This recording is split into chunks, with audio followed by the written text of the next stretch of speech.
भाई माइक्रोसॉफ्ट ने क्या गजब का क्वेश्चन पूछा, सुन के मजा आएगा। एक फेयर डाई को 6 टाइम रोल कर रहे हैं तो उनके सारे आउटकम का प्रोडक्ट डिविजिबल बाई 4 होना चाहिए, उसकी क्या होगी प्रोबेबिलिटी, ये बताना है। सबसे पहले ये कॉन्सेप्ट जानो कि डिविजिबल बाई 4 होगा कब, जब आपके पास 2 का फैक्टर एटलीस्ट 2 टाइम्स अकर हुआ तब जाके डिविजिबल बाई 4 होगा। अब समझो मैंने क्या किया, मैं इस क्वेश्चन को करने का जो टेक्निक अपना रहा हूं, मैं बोल रहा हूं प्रोबेबिलिटी ऑफ डिविजिबल बाई 4 निकालना है, तो 1 में से माइनस करूंगा probability of not divisible by 4 का। अब एक डाइस के बारे में मैंने कुछ चार्ट बनाए, इस चार्ट का मीनिंग समझो कि डाइस पे सिर्फ ऑड नंबर अकर होगा था, कौन कौन से 1, 3 और 5, उसमें 2 के फैक्टर कितने होंगे 0, और इसकी प्रोबेबिलिटी क्या सिर्फ एक डाइस की, तो 1/2, 3/6 करेंगे तो 1/2 आ जाएगा।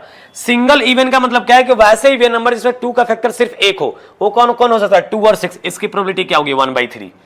एक डबल इवन का मतलब क्या हुआ कि भाई 2 का फैक्टर कम से कम 2 बार अकर हुआ, वो डाइस पे कैसे आ सकता है, सिर्फ 4 आ सकता है, उसकी प्रोबेबिलिटी क्या है 1/6 एक डाइस की है। अब सुनो मैं क्या निकालने जा रहा हूं, वो प्रोबेबिलिटी जिसमें डिविजिबल बाई 4 नहीं होना चाहिए। यानी अगर मान लो इसको पीए नाम दूं तो पहला केस में ये बोलूंगा कि हर बारी ये वाला नंबर ऑड नंबर अकर है, इससे कभी भी डिविजिबल बाई 4 नहीं होगा।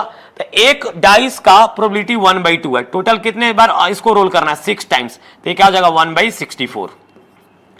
अब एक और केस बनेगा इसमें, देखो क्या, इसमें से कोई एक आ जाए और इनमें से 5 बारी कोई और अकर हो जाए, इससे भी आपका कभी भी प्रोडक्ट डिविजिबल बाई 4 नहीं बनेगा कि आपने वो फैक्टर उठा इसमें 2 का एक ही फैक्टर है, तो बनेगा ही नहीं कभी।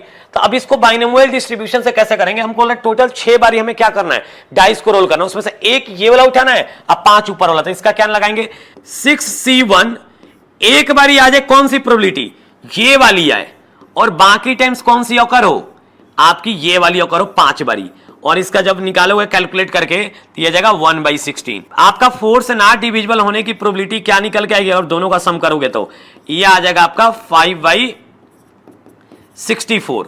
1 में से माइनस कर दो 5/64 क्या जाएगा 59/64। आई होप आपको समझ में आएगा। जाते जाते लास्ट में याद रखना कोडिंग मतलब कोडिंग ब्लॉक्स।